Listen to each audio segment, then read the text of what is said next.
Now we come to chapter 8 module 3. Here we shall show how to evaluate Mellin transform of some functions. We consider example 1. Here we shall find out Mellin transform of a very simple function, that is e to the power minus x for x positive. Now Mellin transform of e to the power x minus x is equal to integral 0 to infinity x to the power s minus 1 into e to the power minus x dx. This is, according to definition of gamma function, is gamma s for real s positive. Now here we make a small remark that Laplace transform of x to the power s minus 1 is equal to integral from 0 to infinity x to the power s minus 1 into e to the power minus px dx. If we put p equal to 1, then Laplace transform of x to the power s minus 1 for p equal to 1 is equal to integral from 0 to infinity x to the power s minus 1 e to the power minus x dx, and this is the Mellin transform of e to the power minus x. So, for p equal to 1, Laplace transform of x to the power s minus 1 is equal to Mellin transform of e to the power minus x. Next, in example 2, we shall find the Mellin transform of cos x and sin x. Now, Mellin transform of cos x or sin x, we write it together. This is equal to integral from 0 to infinity x to the power s minus 1 cos x dx. This is Mellin transform of cos x, and integral from 0 to infinity x to the power s minus 1 sin x dx. This is Mellin transform of sin x, and we write it together in this fashion as given here. Now, the integrals can be derived by using complex variable theory. We consider the function small f z equal to z to the power s minus 1 into e to the power minus z, where real s lies between 0 and 1, and integrate this function f z around a closed contour as shown in figure 1. This is the contour, closed contour given in figure 1. Here z in f z is x plus I y, and s is sigma plus j tau, where the imaginary units I and j do not interact. Now, we shall have to integrate f z around this closed contour, where f z is this function.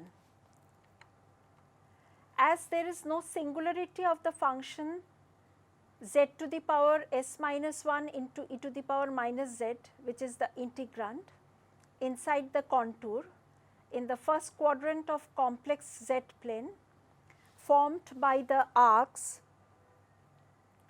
C epsilon, which is the arc of small circle of radius epsilon, and capital CR, which is the arc of a circle of radius capital R, and the lines L1 from epsilon to R.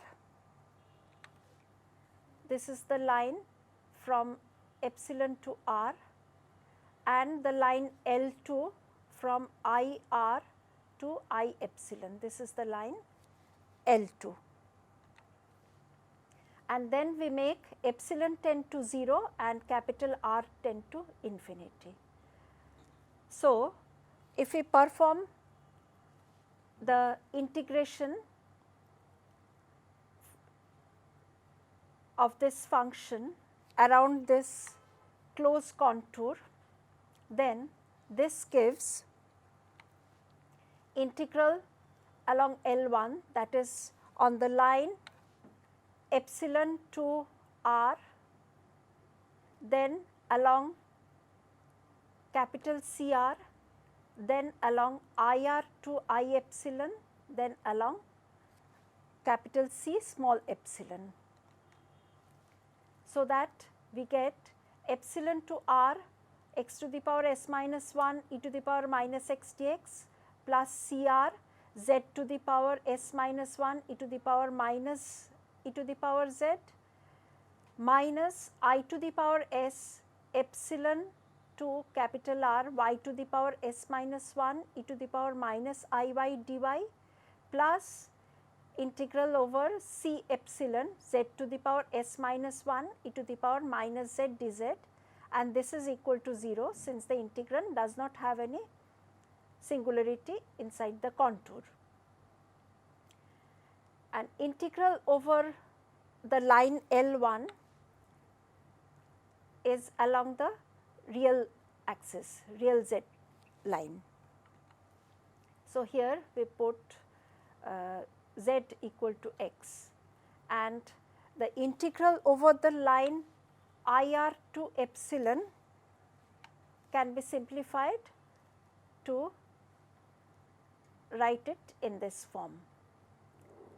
Now, the integrals over capital CR and capital C epsilon, those tends to 0, that is integral over CR tends to 0 as capital R tends to infinity, and integral over C epsilon tends to 0 as epsilon tends to infinity. It can be proved. So that this term and this term vanishes, and making epsilon tending to 0 and capital R tend to infinity, we obtain that this integral plus this integral is equal to 0. So that integral from 0 to infinity x to the power s minus 1 e to the power minus x dx, this is equal to I to the power s integral from 0 to infinity y to the power s minus 1 e to the power minus I y dy.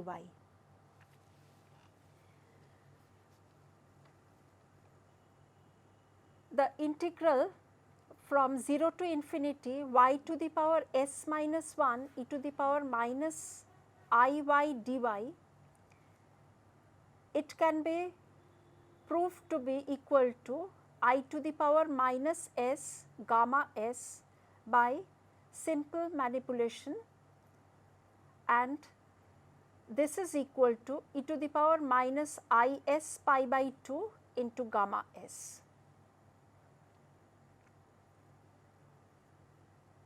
Now, changing y to x, this gives, this integral gives, we change y to x, this integral gives after expanding e to the power minus I x, we get integral from 0 to infinity x to the power s minus 1 cos s x minus I sin s x dx.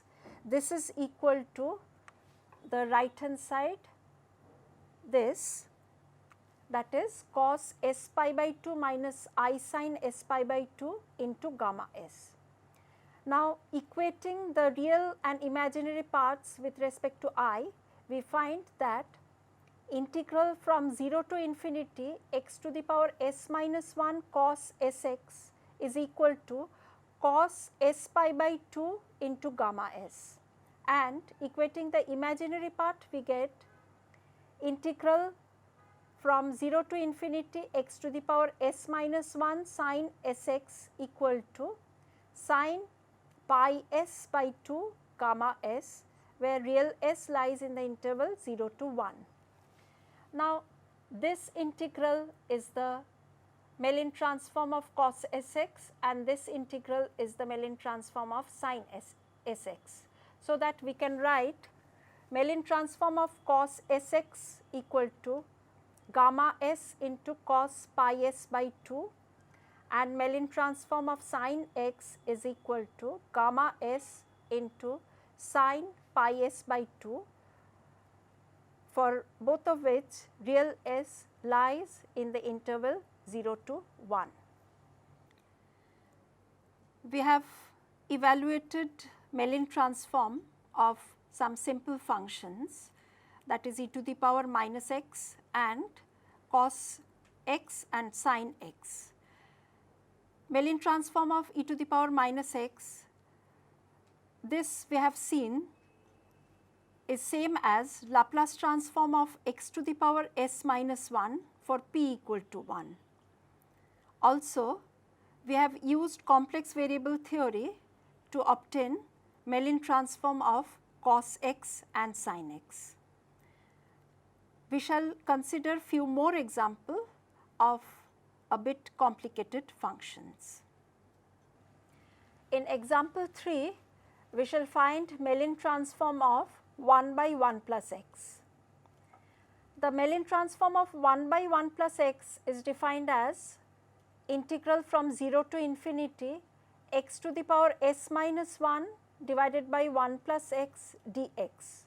Here real part of s lies between 0 and 1. This integral we shall evaluate by using contour integration of complex variable theory. For this, we choose a contour as given in figure 2. For contour integration, we consider the complex function fz equal to z to the power s minus 1 divided by 1 plus z, real s lies in the interval 0 to 1. This function fz has simple pole at z equal to minus 1 and has a branch point at z equal to 0 and z equal to infinity. So, we choose a branch cut along the positive real axis from 0 to infinity of the complex z plane.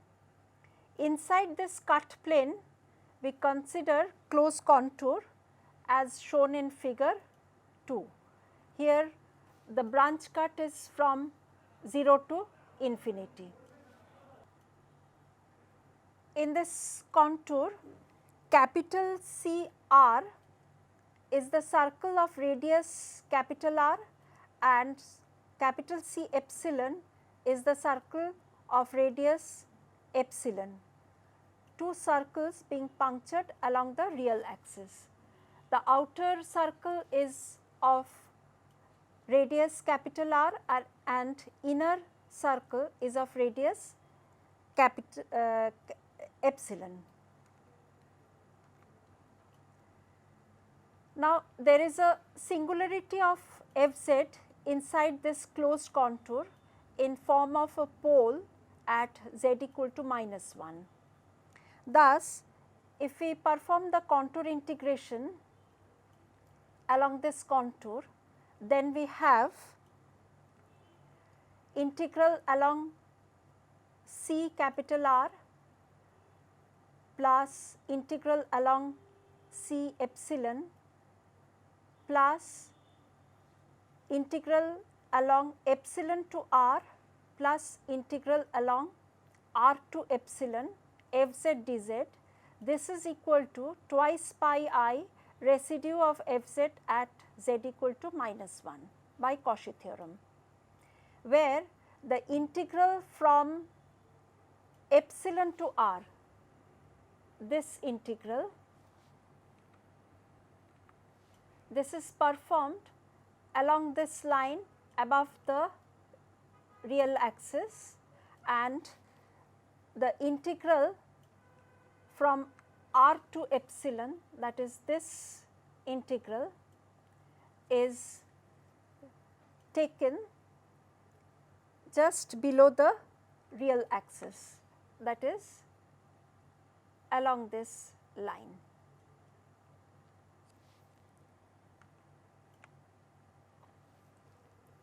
Now, it can be shown that integral over the large circle CR of fz dz, this tends to 0 as capital R tends to infinity, and integral of fz dz over the small circle C epsilon, this also tends to 0 as epsilon tends to 0.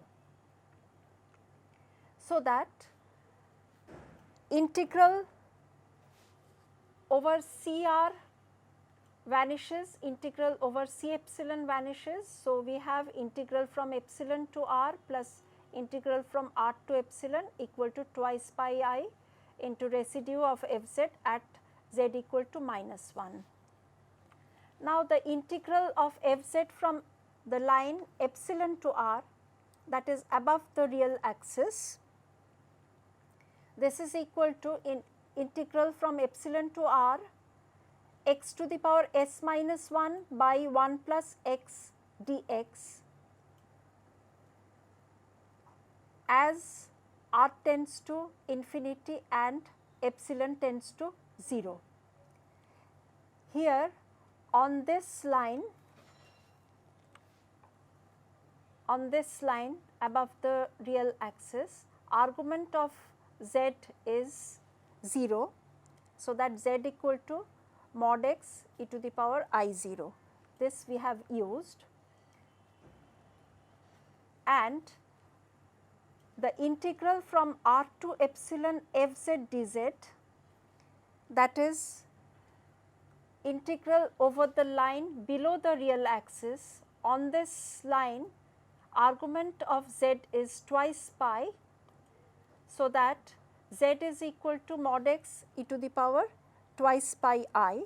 This we have used for this integral from R to epsilon. So, that this integral is equal to integral from R to epsilon x e to the power twice pi I whole to the power s minus 1 divided by 1 plus x to the power e to the power twice pi I into e to the power twice pi I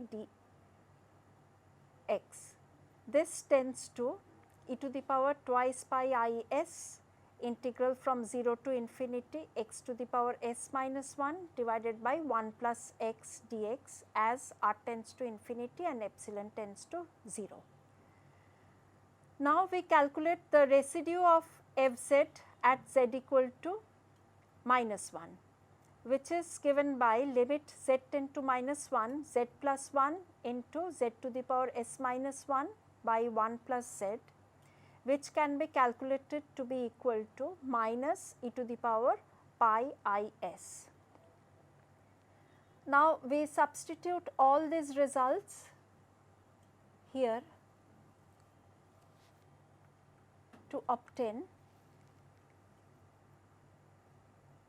1 minus e to the power twice pi I s integral 0 to infinity x to the power s minus 1 by 1 plus x dx equal to minus twice pi I e to the power pi I s. So, that integral from 0 to infinity x to the power s minus 1 by 1 plus x dx, this is equal to minus twice pi I divided by e to the power minus pi I s minus e to the power pi I s, and that is equal to pi by sin pi s. By using the property of gamma function, this is equal to gamma s into gamma 1 minus s for real s between 0 and 1. So, we find that Mellin transform of the function 1 by 1 plus x can be evaluated as gamma s into gamma 1 minus s by using contour integration of complex variable theory. Now, we come to example 4. Here we shall find out Mellin transform of 1 by 1 plus ax to the power m. Now, we know that Mellin transform of 1 by 1 plus x, which we denote by capital Fs, this we have found in the previous example to be equal to gamma s into gamma 1 minus s. Then Mellin transform of 1 by 1 plus Ax, this is equal to integral 0 to infinity x to the power s minus 1 divided by 1 plus Ax dx. This is equal to, substituting Ax equal to t, we get 1 by As integral from 0 to infinity t to the power s minus 1 divided by 1 plus t dt, where A is positive.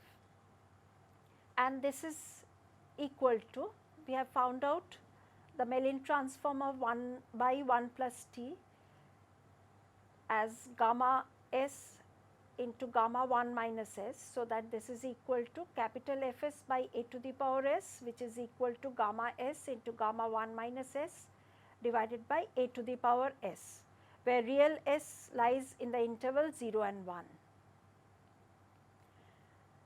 Now, if we differentiate both sides, that is this equal to this result with respect to A, then we obtain minus integral 0 to infinity x to the power 1 plus s minus 1 divided by 1 plus Ax squared dx. This is equal to gamma s gamma 1 minus s ddA of e to the power minus s log A.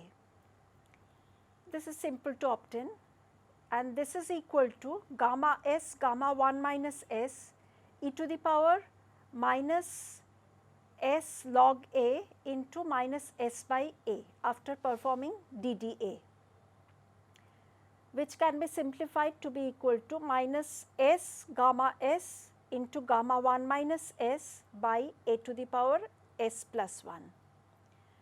So, we can see that from here integral 0 to infinity x plus, rather x to the power 1 plus s minus 1 divided by 1 plus Ax whole square dx, this is equal to gamma s plus 1 into gamma 1 minus s by the power s plus 1, because we can write s gamma s as gamma s plus 1. Here real s lies in the interval minus 1 to plus 1. Another differentiation with respect to A will give minus 2 factorial integral from 0 to infinity x to the power 2 plus s minus 1 divided by 1 plus Ax cube dx. This is equal to gamma s plus 1 into gamma 1 minus s ddA of e to the power minus s plus 1 log A. If we perform the differentiation with respect to A of this function, then we get this equal to gamma s plus 2 into gamma 1 minus s e to the power minus s plus 1 log A into minus s plus 1 by A. So, that integral 0 to infinity x to the power 2 plus s plus 1 divided by 1 plus Ax whole cube dx, this is equal to gamma s plus 2 into gamma 1 minus s divided by 2 factorial a to the power s plus 2, real s lying in the interval minus 2 to 1. Continuing this m times, we find integral 0 to infinity x to the power m minus 1 plus s minus 1 divided by Ax plus 1 whole to the power m dx. This can be shown to be equal to gamma s plus m minus 1 gamma 1 minus s divided by m minus 1 factorial